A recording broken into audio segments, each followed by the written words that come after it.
وہ رات بڑی ہی خوفناک تھی۔ چھاجوں میں برس رہا تھا اور بینک میں ایک گارڈ اپنے فرائض انجام دے رہا تھا۔ مگر یہ کیا؟ بینک کی تجوری محفوظ تھی مگر گارڈ کی جان چلی گئی۔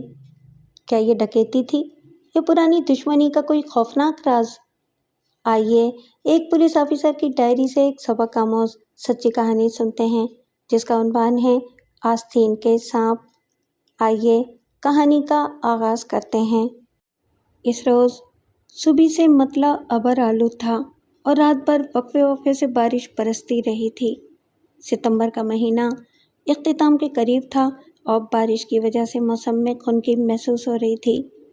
میں تھانے پہنچ کر اپنی کرسی پر بیٹھا ہی تھا جب کانسٹیبل حیات محمد کمرے میں داخل ہوا۔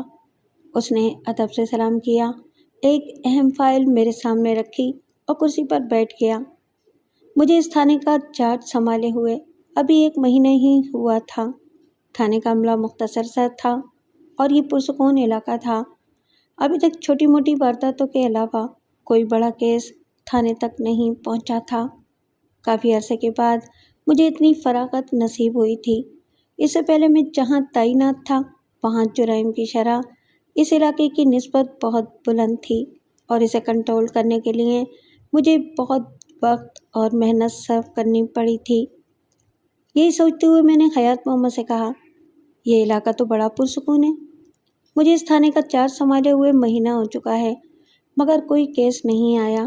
یہاں زیادہ تر کس قسم کے کیس آتے ہیں؟ جی سر جی، یہ علاقہ پرسکون ہے، یہاں زیادہ تر زمین کے تنازعات سے متعلق کیس ہی آتے ہیں، اس نے انتہائی باادب لہجے میں جواب دیا۔ حیات محمد 30-31 سال کا صحت مند جوان تھا اور اپنی ڈیوٹی بہت مستعدی سے سر انجام دینے کا عادی تھا۔ دوسرے کانسٹیبل میں سے غفور احمد بھی بڑے کام کا بندہ تھا اور آس پاس کے علاقے اور لوگوں سے اچھی طرح واقف تھا۔ اتنے میں حوالدار غفور تیزی سے کمرے میں داخل ہوا اور سلام کرنے کے بعد بولا، سر جی، نجی بینک میں ایک لرزہ خیز واردات ہو گئی ہے، کسی نے گارڈ کو مار دیا ہے جی۔ یہ سن کر میرے اعصاب تن گئے۔ کب ہوئی یہ واردات؟ سر، گزشتہ شب یہ واقعہ ہوا ہے۔ کیا بینک لوٹا گیا ہے؟ میں نے استفسار کیا۔ سر، ابھی اس بارے میں حتمی معلومات نہیں ہیں، کانسٹیبل غفور نے جواب دیا۔ چلو چل کر دیکھتے ہیں، یہ کہہ کر میں اٹھ کھڑا ہوا اور نفری لے کر فوراً موقع واردات پر پہنچ گیا۔ یہ ایک نجی بینک کی چھوٹی سی برانچ تھی۔ یہ برانچ مین بازار سے تھوڑے فاصلے پر تھی اور اس کے ارد گرد جگہ خالی تھی۔ قتل کی خبر پھیل گئی تھی، اس لیے بینک کے باہر کافی لوگ جمع تھے۔ اسی مجمع میں ایک طرف ایک عورت کھڑی رو رہی تھی اور اس کے ساتھ ایک لڑکا بھی کھڑا تھا جس کی عمر 20-25 کے درمیان رہی ہوگی۔ کانسٹیبل حیات محمد نے مجھے بتایا کہ یہ مقتول کی بیوہ اور بیٹا ہیں۔ ہم سیدھے جائے وقوع پر پہنچے۔ جس کمرے میں لاش موجود تھی وہ بینک کا مین روم تھا۔ یہیں کیش کاؤنٹر بھی تھا اور مینیجر کے علاوہ بینک کا سارا عملہ یہیں بیٹھتا تھا۔ مقتول کی لاش اسی کمرے میں ایک میز کے قریب کرسی پر موجود تھی۔ مقتول کا نام فضل حسین تھا۔ وہ ریٹائرڈ فوجی تھا اور کئی برس سے اسی بینک میں سیکورٹی گارڈ کے فرائض انجام دے رہا تھا۔ کسی نے بڑی بے رحمی سے اس کا گلا کاٹ کر اسے موت کی نیند سلا دیا تھا۔ اس کا خون جسم کے اطراف میں زمین پر جم چکا تھا۔ مقتول کا خون میز پر پڑا تھا جبکہ گند زمین پر پڑی تھی۔ جائے وقوع کے تفصیلی معائنے پر چند معمولی چیزوں کے علاوہ کچھ خاص نہیں ملا۔ آلۂ قتل موقع واردات سے برآمد نہیں ہوا تھا۔ مقتول کے سامنے میز پر رات کا کھانا دھات کے گول ڈبوں میں موجود تھا مگر اس نے کھانا کھایا نہیں تھا۔ دھات کے ٹفن نما ڈبوں کے پیندے پر تھوڑا کیچڑ لگا تھا جو رات کو ہونے والی بارش کی کارستانی لگتی تھی۔ چائے کا ایک خالی کپ بھی موجود تھا۔ سگریٹ کے بچے ہوئے کافی ٹوٹے ایش ٹرے میں موجود تھے۔ میز پر سگریٹ کے 2 پیکٹ پڑے ہوئے تھے جن میں سے ایک پیکٹ خالی تھا جبکہ دوسرے پیکٹ سے کچھ سگریٹ غائب تھے۔ فرش پر کہیں کہیں کیچڑ کے بہت ہلکے نشان تھے جو بادی النظر میں دکھائی نہیں دیتے تھے۔ اس کے علاوہ وہاں زیادہ کچھ نہیں تھا جو تفتیش میں معاون ثابت ہوتا۔ عجیب بات یہ تھی کہ بینک کی تجوری کو کسی نے ہاتھ تک نہیں لگایا تھا، اور اس سے زیادہ عجیب بات یہ تھی کہ بینک کے اندر زبردستی گھسنے کے شواہد موجود نہیں تھے۔ باہر لگی لوہے کی مضبوط گرل کا تالا چابی سے کھولا گیا تھا۔ قاتل جو بھی تھا، مقتول اسے اچھی طرح جانتا تھا اور اسی نے اسے اندر آنے دیا تھا۔ لیکن یہاں سوال یہ پیدا ہوتا تھا کہ ایسا جاننے والا شخص یا اشخاص کون ہو سکتے تھے؟ لاش صبح کے وقت ڈیوٹی پر آنے والے گارڈ نے دریافت کی تھی۔ بینک کی گرل بند تھی مگر لاک نہیں تھی۔ ہاں، اندر کا دروازہ بند تھا کیونکہ اس کا لاک آٹومیٹک تھا۔ انہوں نے پہلے مینیجر کو فون کیا، پھر مینیجر نے تھانے میں فون کیا۔ ہم نے جائے وقوع کا اچھی طرح سے معائنہ کیا، لیکن بظاہر وہاں کسی دوسرے شخص کی موجودگی کے نشانات موجود نہیں تھے۔ جائے وقوع سے سارے شواہد اکٹھے کرنے کے بعد وہاں کی کئی تصاویر لی گئیں اور باضابطے کی کارروائی مکمل کر کے لاش پوسٹ مارٹم کے لیے بھجوا دی گئی۔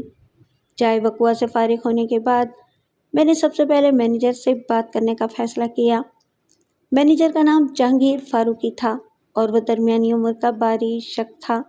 رسمی الیگ سلیگ کے بعد میں سیدھا مدعے پر آ گیا اور اس کی آنکھوں میں دیکھتے ہوئے سوال کیا، مینیجر صاحب، یہ فضل حسین کس قسم کا آدمی تھا؟ کیا اس کی بینک میں کسی سے کوئی انبن تھی؟ مینیجر کچھ دیر تک سر جھکائے کچھ سوچتا رہا اور پھر بولا، میں اس کے بارے میں زیادہ تو نہیں جانتا۔ وہ ڈیوٹی کے لحاظ سے بہتر تھا اور اپنا کام مستعدی سے انجام دیا کرتا تھا۔ وہ بارڈر کے قریب بسنے والے ایک گاؤں سے تعلق رکھتا تھا اور ریٹائرمنٹ کے بعد سیکورٹی کی جاب کے لیے یہاں منتقل ہوا تھا۔ میں نے تھوڑا زور دے کر اپنا سوال پھر دہرایا، کیا اس کی بینک میں کسی سے کوئی رنجش وغیرہ تھی؟ نہیں شاہ جی، میرے علاوہ عملے کا شاید ہی کوئی فرد اسے زیادہ جانتا ہو۔ رات کے گارڈز کی ڈیوٹی رات 8 سے صبح 8 بجے تک ہوتی ہے۔ بینک کے عملے کے ارکان میں سے زیادہ تر نے دن کے وقت ڈیوٹی دینے والے گارڈز تو دیکھ رکھے ہیں مگر رات کے گارڈز نہیں، اس لیے انبن کا تو سوال ہی پیدا نہیں ہوتا۔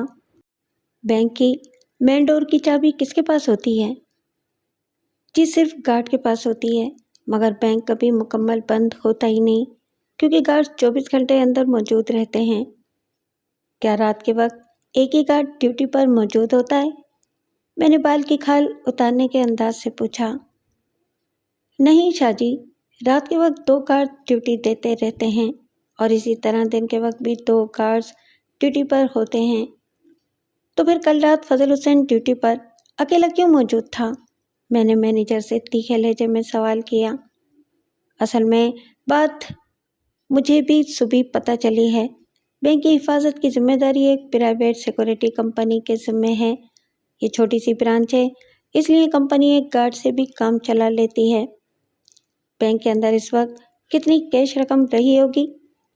12 لاکھ کے لگ بھگ۔ اتنی کم رقم؟ میں نے چونکتے ہوئے پوچھا۔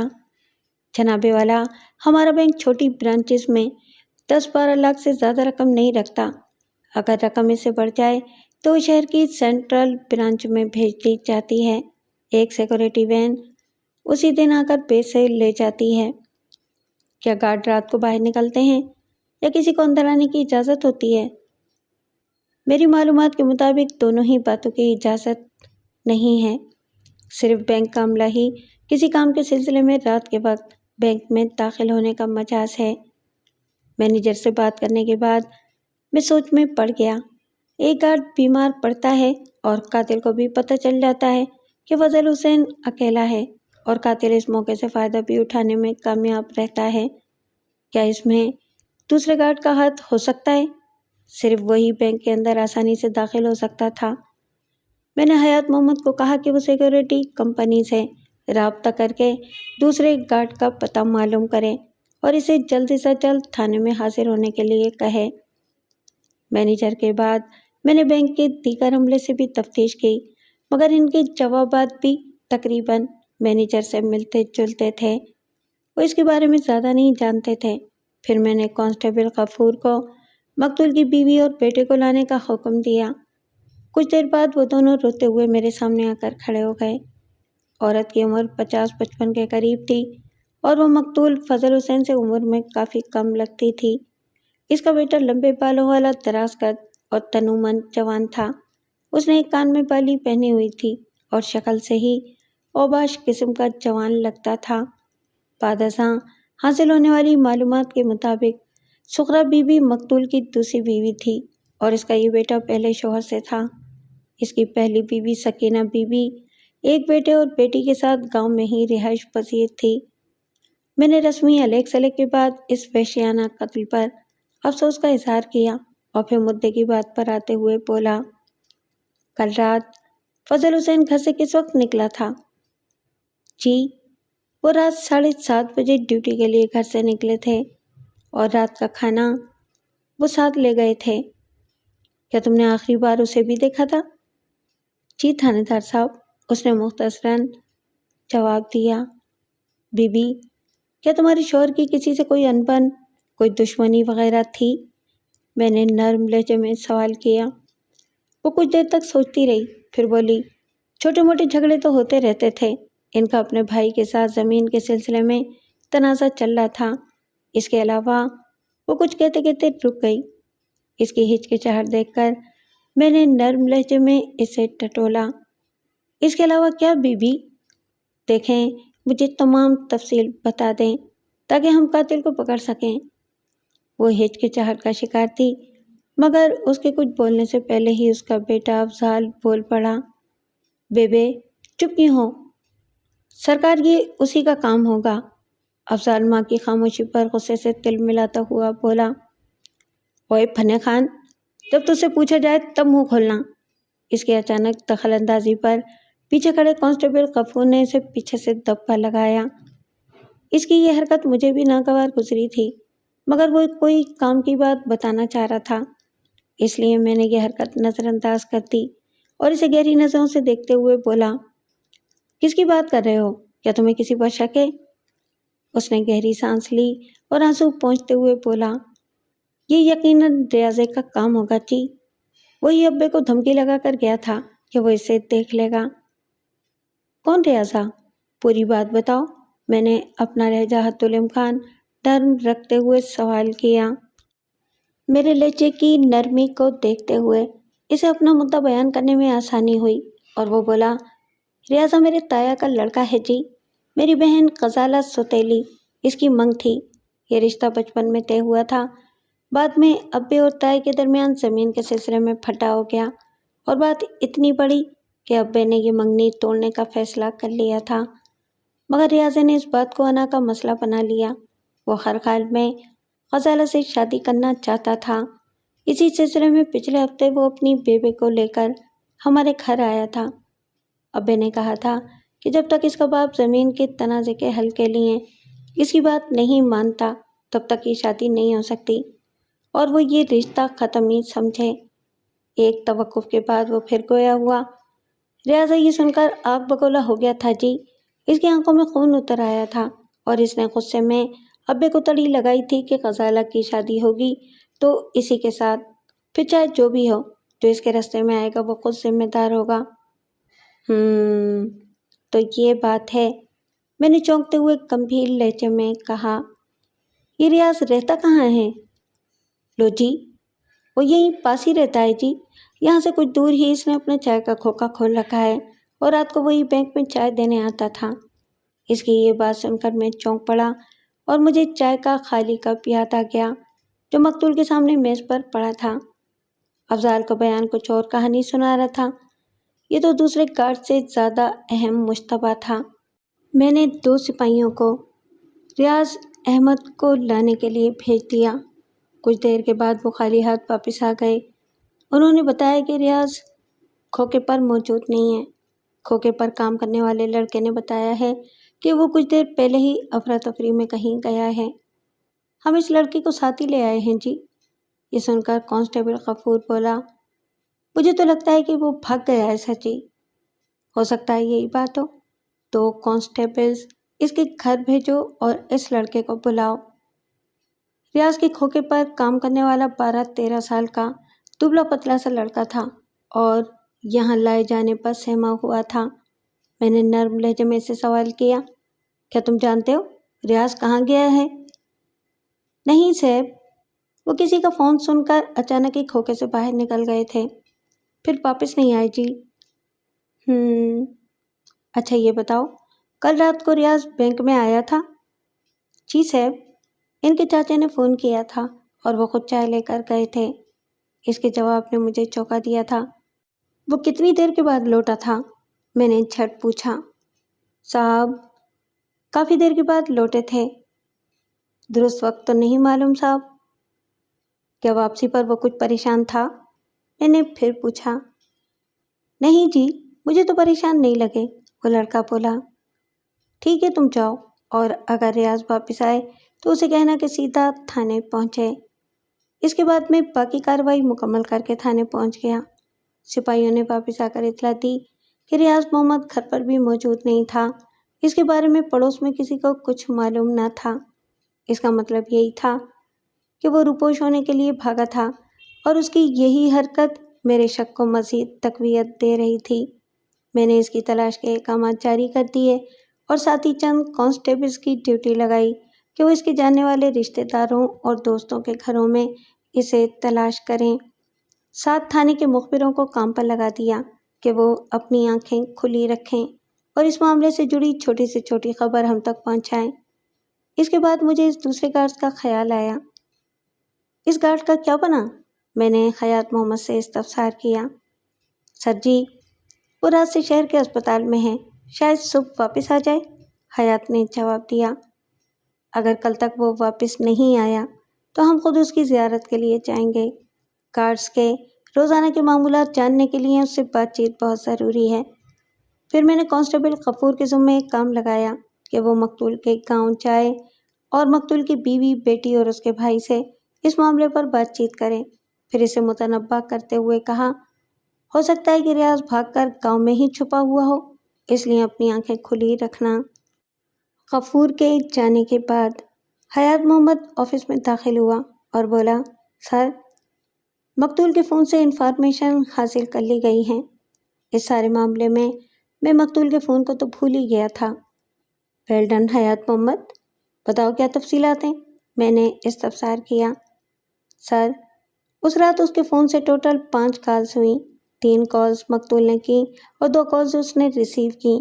پہلی کال رات 8:30 بجے کے قریب دوسرے گارڈ کریم بخش کے نمبر سے آئی تھی، جو 4 منٹ تک چلی، اور دوسری کال اس نے اپنے گھر پر کی، جو بمشکل 1 منٹ کی رہی ہوگی۔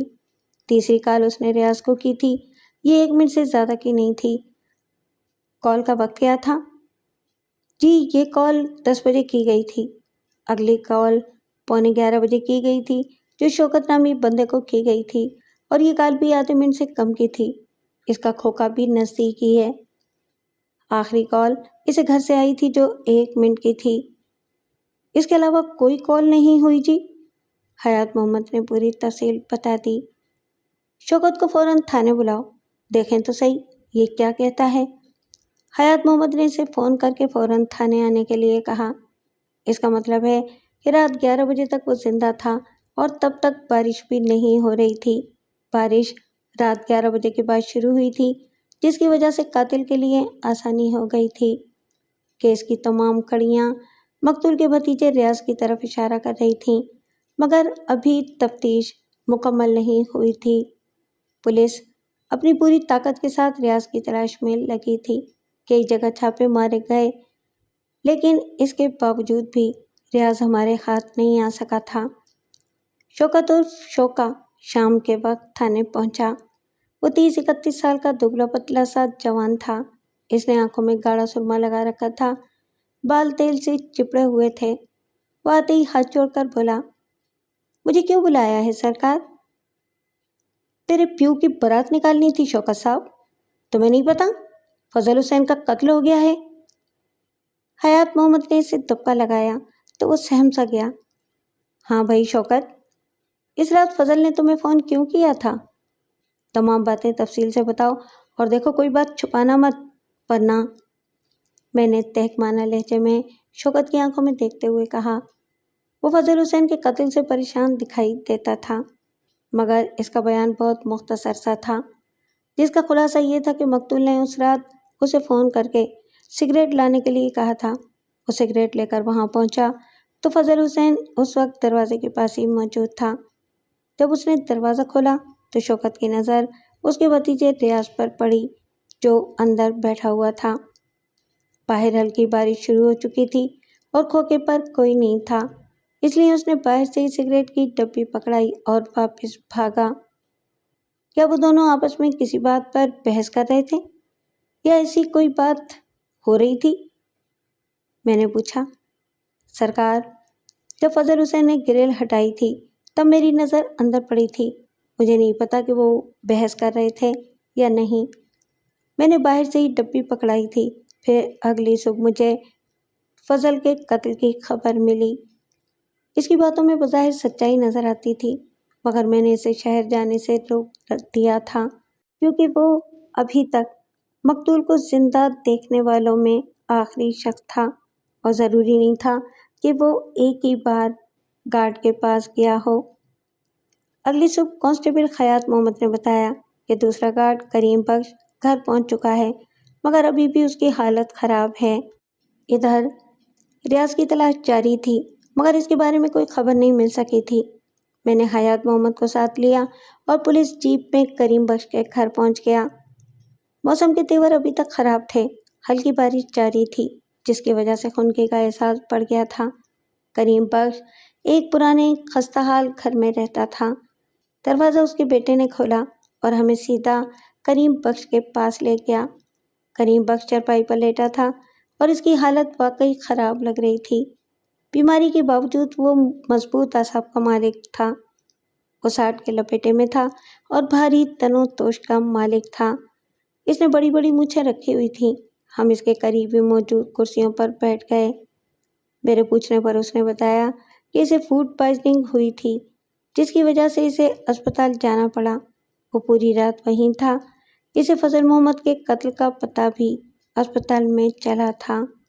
اس کے پاس اسپتال کی رپورٹ بھی تھی جس کے مطابق اس کی صحت کی خرابی کے سلسلے میں کسی قسم کی مبالغہ آمیزی نہیں کی گئی تھی۔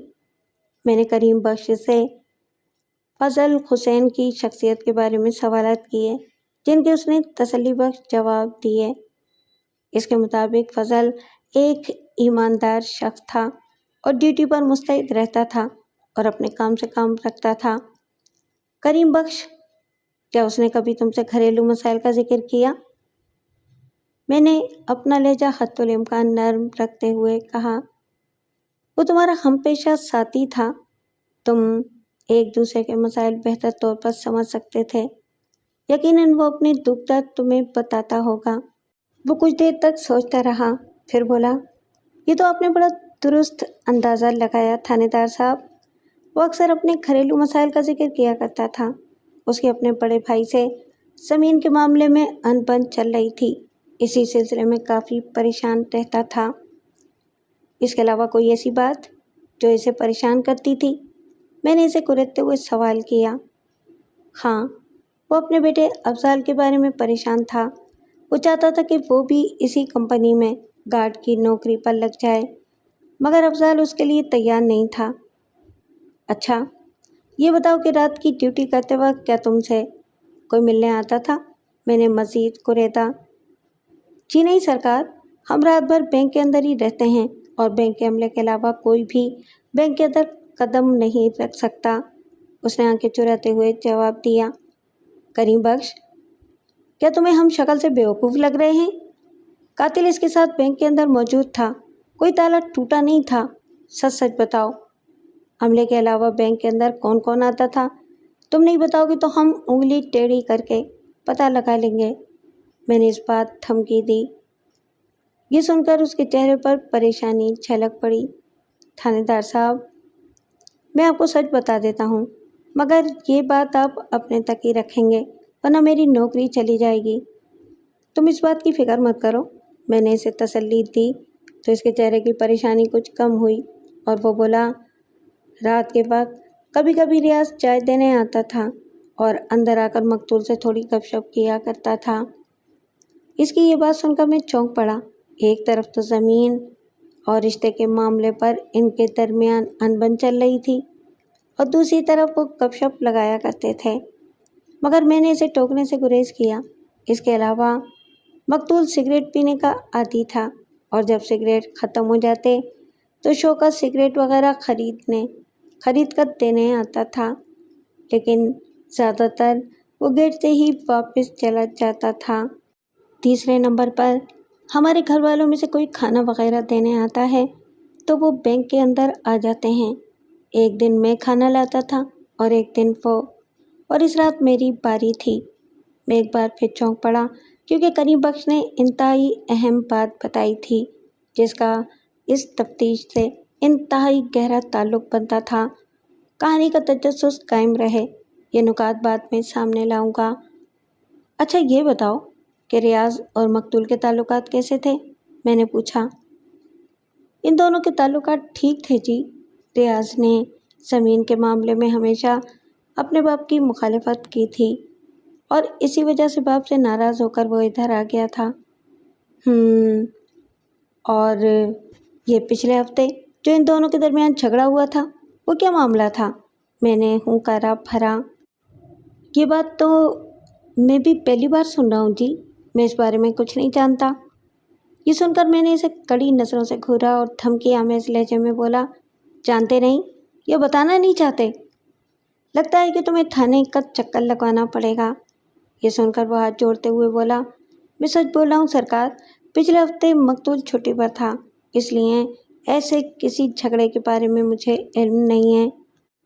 کریم بخش کے بیان کے بعد ہم واپس تھانے روانہ ہو گئے، لیکن اس کے بیان سے معاملہ کسی کروٹ بیٹھتا دکھائی نہیں دے رہا تھا۔ اس کے مطابق ان کے آپس میں اچھے تعلقات تھے اور ریاض اچھا لڑکا تھا۔ کیا وہ جھوٹ بول رہا تھا؟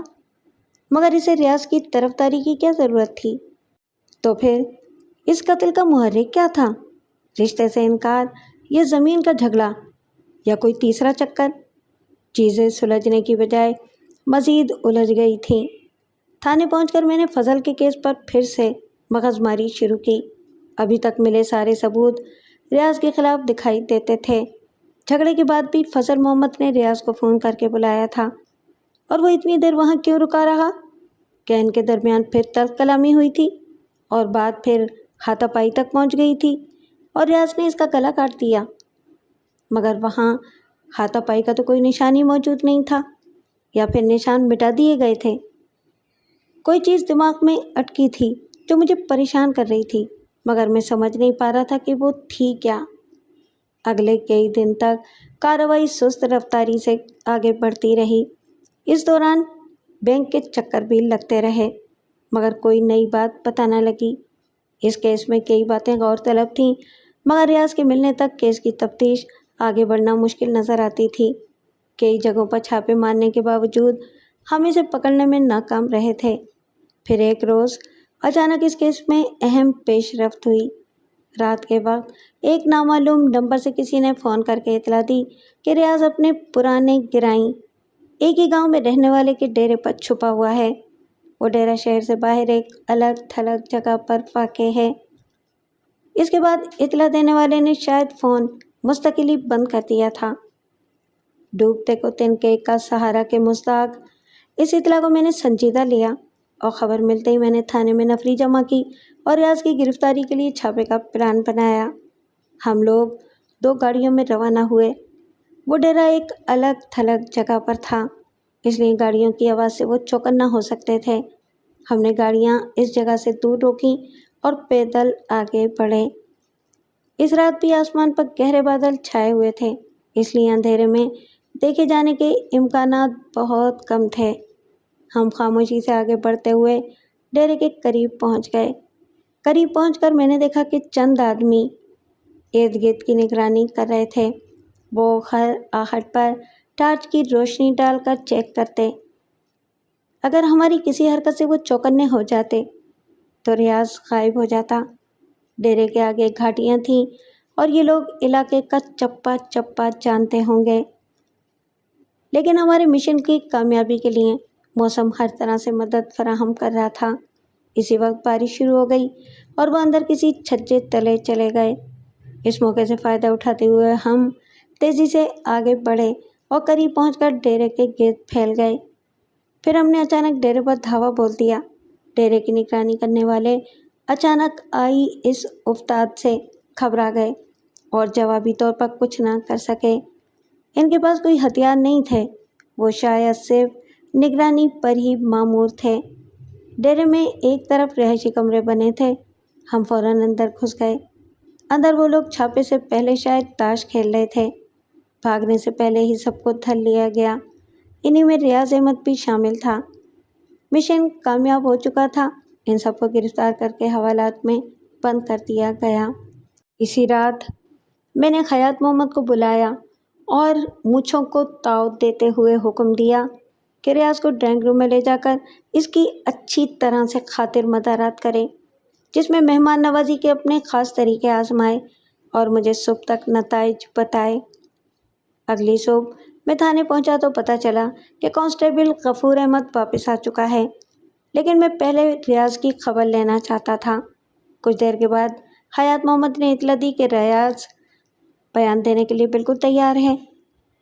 کیا اس نے اعتراف جرم کر لیا ہے؟ میں نے خیاط محمد سے دریافت کیا۔ نہیں جی، وہ قتل سے انکاری ہے، حالانکہ میں نے اس کی آؤ بھگت میں کوئی کمی نہیں رکھی جی۔ مجھے اسی جواب کی توقع تھی۔ اچھا، اسے لے کر آؤ، میں نے کہا۔ ریاض جب کمرے میں داخل ہوا تو اس کی حالت سے اندازہ ہو رہا تھا کہ خیاط محمد نے اس کی اچھی خاصی خاطر تواضع کی ہے۔ میں نے اسے دیکھتے ہی درست لہجہ اپنایا اور اسے گھورتے ہوئے بولا، ریاض، میں تم سے سوال پوچھوں گا اور جواب میں تم سب سچ سچ بتاؤ گے، ورنہ ہم تمہاری ہڈی پسلی ایک کر دیں گے۔ وہ روتے ہوئے بولا، تھانے دار صاحب، رب دی قسمیں، میں نے آپ کے حوالدار کو سب سچ سچ ہی بتایا ہے۔ میں نے پھر روب سے پوچھا، اچھا اب مجھے پھر سے بتاؤ، تمہارا فضل محمد سے جھگڑا کس بات پر ہوا تھا؟ آپ کو یہ کسی نے غلط بتایا ہے کہ میرا جھگڑا چاچے کے ساتھ ہوا تھا، وہ بولا۔ تو پھر تمہارا جھگڑا کس کے ساتھ ہوا تھا؟ میں نے اگلا سوال کیا۔ اس دن میں بیبے کے ساتھ ان کے گھر گیا تھا تاکہ شادی کے لیے حتمی طور پر بات کی جا سکے۔ چاچے کو شادی پر پہلے بھی اعتراض نہیں تھا، مگر دوسری چاچی اس کے کان بھرتی رہتی تھی، اس لیے ہم نے سوچا کہ اس قضیے کو نپٹا دیا جائے۔ جب شادی کی بات ہوئی تو چاچی نے اس رشتے کی مخالفت کی اور کہا کہ اگر یہ رشتہ ہوگا تو وہ وٹے سٹے کی بنیاد پر ہوگا۔ ریاض کی غزالہ سے شادی تبھی ممکن ہے جب ریاض کی بہن کا رشتہ افضال سے طے ہو۔ تھوڑے سے توقف کے بعد وہ پھر بولا۔ یہ سن کر میں بھڑک گیا۔ افضال اول درجے کا لوفر، لفنگا اور ناکارہ انسان ہے، خاندان میں کوئی بھی اسے رشتہ دینے کے لیے تیار نہیں۔ میں نے چاچی کے منہ پر یہ ساری باتیں کہہ دی تھیں، جس پر اس نے یہ دھمکی دی تھی کہ اگر افضال کا رشتہ نہیں ہوگا تو یہ شادی بھی نہیں ہوگی۔ یہ جواب سن کر میرے دل و دماغ میں آگ لگ گئی تھی اور میں نے چاچی کو غصے میں خوب سنائی اور ساتھ ہی غصے میں چاچے کو بھی برا بھلا کہہ دیا تھا، جس پر بات اور بڑھ گئی تھی اور ہم غصے میں گھر واپس آ گئے۔ ریاض نے پوری تفصیل سنائی۔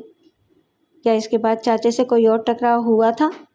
میرا اگلا سوال تیار تھا۔ نہیں جی۔ اچھا، اب آتے ہیں مدعے کی بات پر، میں نے گمبھیر لہجے میں کہا۔ اس رات کیا ہوا تھا؟ ہر بات سچ سچ بتانا، ورنہ… میرے لہجے میں چھپی دھمکی سن کر وہ طوطے کی طرح بول پڑا۔ اس رات چاچے نے مجھے فون کیا اور کہا تھا کہ چائے میں خود لے کر آؤں، کیونکہ وہ مجھ سے کچھ بات کرنا چاہتا تھا۔ میں اپنے اس دن کے رویے پر شرمندہ تھا۔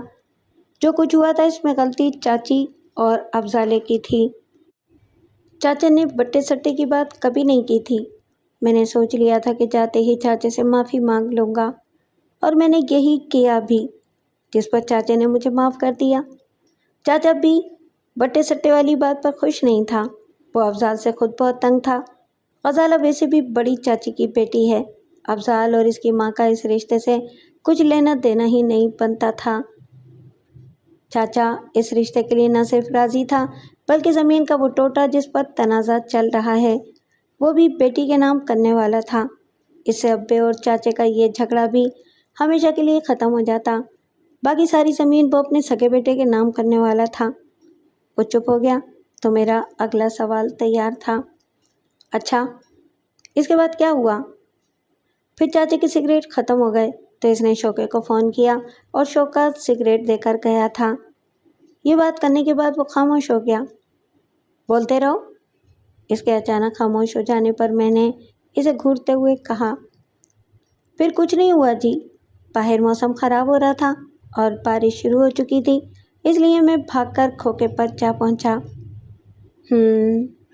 اچھا، میں نے ایک وقفہ لیا اور اسے گھورتے ہوئے درست لہجے میں کہا، تمہیں لگتا ہے کہ میں تمہاری ساری باتوں پر آنکھیں بند کر کے یقین کر لوں گا؟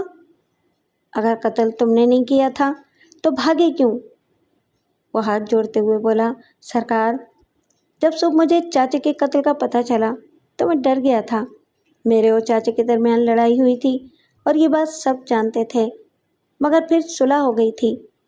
یہ بات صرف ہم دونوں جانتے تھے۔ چاچے کی موت سے پہلے میں ہی وہاں موجود تھا اور شوکے نے مجھے دیکھا بھی تھا سرکار۔ میں نے سوچا کہ پولیس مجھ پر شک کرے گی۔ میں غریب بندہ ہوں جی، میری سنوائی کہاں ہونی تھی؟ اس کے بعد میں نے کئی پینترے آزمائے، ہر طرح سے اس پر پریشر ڈالا، مگر وہ اپنے بیان پر ڈٹا رہا۔ وہ قتل سے انکاری تھا۔ میں نے حیات محمد سے کہا کہ فی الحال اسے حوالات میں بند کر دے۔ وہ جانے لگا تو میں نے کچھ سوچتے ہوئے پوچھا، اس رات اتنی رات کو وہ چائے کیوں پی رہا تھا؟ اس نے کھانا کیوں نہیں کھایا تھا جبکہ کھانا تو اس کے سامنے میز پر پڑا تھا؟ وہ متذبذب نظروں سے مجھے دیکھتے ہوئے بولا، سرکار، کھانا وہ رات کو دیر سے کھاتے تھے، ان کی لمبی ڈیوٹی ہوتی تھی اس لیے، لیکن اس رات میز پر کھانا موجود نہیں تھا، شاید کہیں اور رکھا ہو۔ اس کی باتیں سن کر میرے دماغ کی بتی جل اٹھی تھی۔ ایک بات جو کئی دن سے دماغ میں کھٹک رہی تھی اب واضح ہو گئی تھی اور اس کا کھوج لگانا ضروری تھا۔ میں نے حیات محمد کو فضل حسین قتل کیس میں موقع واردات سے ملے شواہد اور تصویریں لانے کا حکم دیا۔ اس کے بعد میں نے کانسٹیبل غفور کو بلایا۔ وہ مقتول کے آبائی گاؤں سے صبح واپس آ گیا تھا۔ چند رسمی باتوں کے بعد اس نے رپورٹ پیش کی، غیر ضروری باتوں کو حذف کر کے۔ کام کی باتیں مختصراً یہ تھیں، مقتول کی دوسری شادی کے بعد پہلی بیوی سکینہ بیگم سے کچھ زیادہ نہیں بنتی تھی اور اس کی وجہ دوسری بیوی صغرا تھی۔ ریاض اور غزالہ دونوں ایک دوسرے کو پسند کرتے تھے اور سکینہ فضل کے بغیر بھی بیٹی کی شادی ریاض سے کرنے کے لیے تیار تھی۔ وہ یہ بات تسلیم کرنے کو تیار ہی نہیں تھی کہ ریاض فضل کو قتل کر سکتا ہے۔ سکینہ کا بیٹا اقبال شریف سا لڑکا تھا۔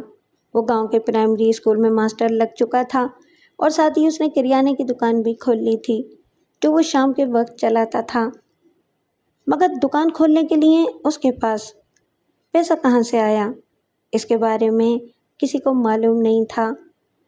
مقتول کے بڑے بھائی کے مطابق زمین کا جھگڑا اتنا بڑا نہیں تھا کہ نوبت قتل تک پہنچتی۔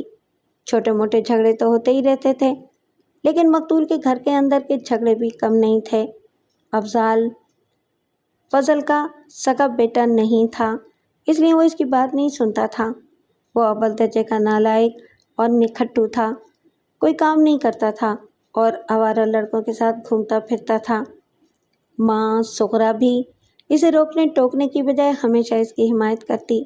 اسی وجہ سے فضل اور صغرا کے درمیان بھی جھگڑا ہوتا رہتا تھا۔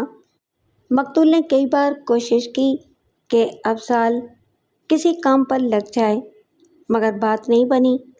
پہلے اسے دکان کھول کر دی مگر اس سے چلی نہیں، پھر پیسہ لگا کر اسے دبئی بھیجا مگر وہ کام چھوڑ کر واپس آ گیا۔ اسے آوارہ گردی کا شوق تھا، پھر اس نے کسی لڑکی کو چھیڑا اور بات مار کٹائی تک پہنچ گئی تھی۔ اسی وجہ سے مقتول ان دونوں سے بھی پریشان تھا۔ ساری رپورٹ واضح تھی۔ اتنی دیر میں حیات محمد سارے ثبوت اور تصویریں ٹیبل پر لگا چکا تھا۔ ایک بار پھر قتل کے محرکات، مشکوک افراد اور ثبوتوں کا جائزہ لیا گیا۔ تصویریں دیکھتے ہوئے میں چونک پڑا۔ یہ بات پہلے میرے ذہن میں کیوں نہیں آئی؟ میں نے فوراً حیات اور غفور کو ایک ٹاسک دیا اور جلد سے جلد اس بارے میں رپورٹ پیش کرنے کی ہدایت کی۔ اگلی شام تک ان دونوں نے کام مکمل کر لیا تھا اور ان کی رپورٹ سے ایک بات واضح ہو گئی۔ میں نے نفری تیار کی اور چھاپہ مار کر ملزمان کو گرفتار کر لیا۔ اسی رات حوالات کے ڈرائنگ روم میں میرے سامنے سغرا اور افضال بیٹھے تھے۔ کچھ باتیں مجھے شروع سے کھٹک رہی تھیں، جن میں سے ایک یہ تھی کہ اگر ریاض نے قتل کیا تھا تو اسے رات کے وقت ہی بھاگ جانا چاہیے تھا۔ وہ صبح تک کسی بات کا انتظار کر رہا تھا، مگر اس کی روپوش ہونے والی بے وقوفی کی وجہ سے سارا شک اسی کی طرف چلا گیا اور میں سامنے موجود کئی سوراخ دیکھ ہی نہ سکا۔ دوسرا، کھانے کے ڈبوں کے نیچے مٹی کیوں لگی تھی؟ اس رات کھانا لانے کی باری دوسرے گارڈ کی تھی، مگر وہ بیمار ہو گیا۔ بیماری کا پتہ مقتول کو کام پر آنے کے بعد چلا، تو اسے کیسے پتہ تھا کہ آج کھانا لے کر جانا ہے؟ مقتول کی بیوی سغرا نے ابتدائی تفتیش میں یہ بات بتائی تھی کہ مقتول کھانا ساتھ لے کر گیا تھا۔ ریاض کے بیان کے مطابق وہاں کھانا موجود ہی نہیں تھا۔ میرا اندازہ اب یہ تھا کہ مقتول وہ کھانا لے کر گیا ہی نہیں تھا۔ کریم بخش دوسرا گارڈ کے گھر سے فون آنے کے بعد اس نے کھانے کے لیے اپنے گھر فون کیا ہوگا۔ دونوں ماں بیٹا رات گئے بینک گئے ہوں گے۔ آدھی رات کے وقت بارش شروع ہو چکی تھی، اس لیے لوگوں کی آمد و رفت نہ ہونے کے برابر ہوگی۔ راستے میں یا بینک کے باہر 1 سیکنڈ کے لیے ڈبہ زمین پر رکھا ہوگا، جس کی وجہ سے کیچڑ لگ گئی۔ اگر فضل وہ ڈبہ لاتا تو کیچڑ کیسے لگ سکتا تھا جبکہ بارش شروع ہی نہیں ہوئی تھی؟ یہ سب میرے مفروضے تھے جن کو ثابت کرنا باقی تھا۔ میں نے خیاط اور غفور کو ٹاسک دے دیا تھا کہ وہ مقتول کے گھر کے آس پاس پڑوس میں پتہ کریں کہ قتل کی رات وہ دونوں گھر سے باہر نکلے تھے یا نہیں۔ خوش قسمتی سے اس رات ایک آدمی پانی کی موٹر کو بارش سے بچانے کے لیے اسے ڈھکنے باہر نکلا تھا۔ جب اسے وہ دونوں ماں بیٹا گلی میں کہیں جاتے دکھائی دیے تھے۔ اب ساری بات واضح ہو گئی تھی۔ یہ ایک اہم شہادت تھی۔ میں نے غفور کی آنکھوں میں دیکھتے ہوئے اس سے سوال کیا، بلکہ حکم دیا کہ ان دونوں کی اچھی طرح سے خاطر مدارات کریں اور جلد از جلد ان کی زبان کھلوائے۔ غفور نے مونچھوں کو تاؤ دیتے ہوئے کہا، سر جی فکر ہی نہ کریں، میں تو پتھر بھی بولنے پر مجبور کر دیتا ہوں۔ تو یہ کیا چیز ہے؟ غفور کی یہ بھڑک خاصی بڑکی نہیں تھی۔ اس نے تھوڑے ہی وقت میں کام کر دکھایا تھا۔ تھوڑی ہی خاطر مدارات کے بعد انہوں نے اعتراف جرم کر لیا اور طوطے کی طرح بولنے لگے۔ کچھ دیر کے بعد وہ دونوں میرے سامنے بیٹھے تھے۔ میں کچھ دیر تک ان دونوں کو کڑی نظروں سے گھورتا رہا اور پھر درشت لہجے میں بولا، اسے قتل کیوں کیا؟ یہ اندھیر کیوں مچایا تم دونوں نے؟ جواب دو۔ اعتراف جرم کے بعد کچھ بچا نہیں تھا، اس لیے اگلے آدھے گھنٹے میں انہوں نے سب کچھ اگل دیا۔ انہوں نے یہ قتل زر اور زمین کے لیے کیا تھا جس کا مرکز زن تھی۔ فضل نے بہت کوشش کی تھی کہ افضال بندے دا پتر بن جائے، مگر ایسا ہوا نہیں۔ ان ماں بیٹے کی حرکتوں کی وجہ سے فضل کو افسوس ہوتا تھا کہ انہیں اس کی کوششوں کی قدر ہی نہیں۔ اس نے افضال کو سیدھے راستے پر لانے کے لیے کتنی کوششیں کی تھیں، دوسری طرف وہ اپنے سگے بیٹے کے لیے کچھ نہ کر سکا تھا۔ اس کا بھی اسے دکھ تھا۔ افضال زمین میں سے حصہ نہیں چاہتا تھا، بلکہ پوری زمین کا مالک بننا چاہتا تھا۔ اسے کوئی رشتہ دینے کے لیے راضی نہیں تھا، اس لیے اس نے ریاض اور غزالہ کی شادی میں روڑے اٹکانے شروع کر دیے تھے، اور ان ماں بیٹے نے فضل کی اجازت کے بغیر ہی پٹے سٹے کی شرط رکھ دی تھی۔ فضل اس بات پر بہت زیادہ سیخ پا تھا، اس لیے اس نے فیصلہ کیا تھا کہ وہ ساری زمین اپنے سگے بیٹے کے نام کر دے گا۔ اس کے پاس بینک میں کچھ رقم پڑی تھی جو ریٹائرمنٹ پر ملی تھی، اس نے وہ بھی بیٹے کو دینے کا فیصلہ کیا تھا، اور اسی رقم میں سے کچھ نکال کر اپنے بیٹے اقبال کو کریانے کی دکان کھول کر دی تھی۔ متنازع زمین کو اس نے بیٹی کے نام کرنے کا فیصلہ کر لیا تھا تاکہ یہ جھگڑا ہی ختم ہو جائے اور وہ دونوں خوش رہ سکیں۔ اس کے ان فیصلوں کی وجہ سے سغرا اور ریاض کے کلیجے پر سانپ لوٹ رہے تھے۔ ان دونوں نے مل کر فضل کو قتل کرنے کا پکا ارادہ کر لیا تھا۔ اب وہ بس مناسب وقت کے انتظار میں تھے۔ اس رات انہیں وہ موقع مل گیا جب فضل بینک میں اکیلا تھا۔ فضل سے فون پر ان کی بات ہوئی تو انہیں پتہ چل گیا تھا کہ ریاض وہاں موجود ہے۔ انہوں نے اس کے جانے کا انتظار کیا اور دوبارہ فون کر کے پکا کر لیا کہ وہ جا چکا ہے۔ تب تک بارش شروع ہو چکی تھی۔ کچا راستہ خالی تھا، سڑک ویران تھی، انہیں کسی نے آتے جاتے نہیں دیکھا تھا۔ وہ بینک پہنچے تو فضل اکیلا تھا اور اس نے انہیں اندر آنے دیا۔ باتوں ہی باتوں میں انہوں نے ریاض کی آمد کے بارے میں پوچھا اور فضل نے انہیں سب کچھ بتا دیا، اور یہ اس کی فاش غلطی تھی۔ وہ پہلے سے مناسب موقع کی تلاش میں تھے اور وقوع کی رات سب کچھ ان کے حق میں تھا۔ یہ سن کر انہوں نے جھگڑا شروع کر دیا۔ فضل سغرا سے بحث میں اتنا الجھا ہوا تھا کہ اسے اندازہ ہی نہیں ہوا کہ افضال کب اس کے پیچھے پہنچا تھا۔ چھری وہ گھر سے ساتھ لایا تھا۔ اس نے چھری نکالی اور پیچھے سے اچانک فضل حسین کا گلا کاٹ دیا۔ اس کے بعد انہوں نے فرش سے اپنی آمد کے نشان مٹائے، کھانے کا ڈبہ وہیں چھوڑا تاکہ وہ یہ بتا سکیں کہ کھانا تو وہ گھر سے خود لے کر گیا تھا۔ بارش کی وجہ سے سڑک سنسان تھی، اس لیے وہ آرام سے باہر کی گرل بند کر کے گھر پہنچ گئے۔ آلۂ قتل راستے میں انہوں نے ایک جگہ گاڑ دیا تھا جو بعد میں برآمد کر لیا گیا۔ یہ کام انہوں نے زمین اور پیسے کے لالچ میں کیا تھا۔ آستین کے سانپ ہو تم دونوں، تم جیسے لوگ رشتوں کے نام پر دھبا ہیں، اب جیل میں چکی پیستے ہوئے باقی زندگی گزارنا۔ میں نے ان دونوں ماں بیٹے کو نفرت بھری نگاہوں سے گھورتے ہوئے کہا۔ اس کے بعد یہ کیس عدالت پہنچا اور عدالت میں یہ مقدمہ 2 سال تک چلا۔ انہوں نے کافی ہیر پھیر کرنے کی کوشش کی مگر ثبوت اور گواہ ان کے خلاف تھے۔ 2 سال کے بعد عدالت نے افضال کو باپ کے قتل کے جرم میں پھانسی اور سغرا بی بی کو قتل کی سازش کے لیے 14 سال قید کی سزا سنائی تھی۔ وہیں میری ریاض سے ملاقات ہوئی تھی اور مجھے ان کی نئی زندگی کے بارے میں پتہ چلا۔ 2 سال ہوئے، ریاض اور غزالہ کی شادی ہو چکی تھی اور ان کے ہاں ایک بیٹی جنم لے چکی تھی، جبکہ فضل کے بیٹے کی شادی ریاض کی بہن سے ہو چکی تھی۔ وہ ایک اچھا استاد مانا جاتا تھا، اس کا کریانے کا کام بھی چل نکلا تھا جس کے لیے اس نے ایک ملازم رکھ لیا تھا۔ یوں زر اور زمین کے لالچ میں زن نے اپنے ساتھ بیٹے کی زندگی بھی تباہ کر دی۔ اس دوران میرا ٹرانسفر کہیں اور ہو چکا تھا اور پہلے چند ہفتے تو وہ علاقہ بھی کافی پرامن لگا، لیکن پھر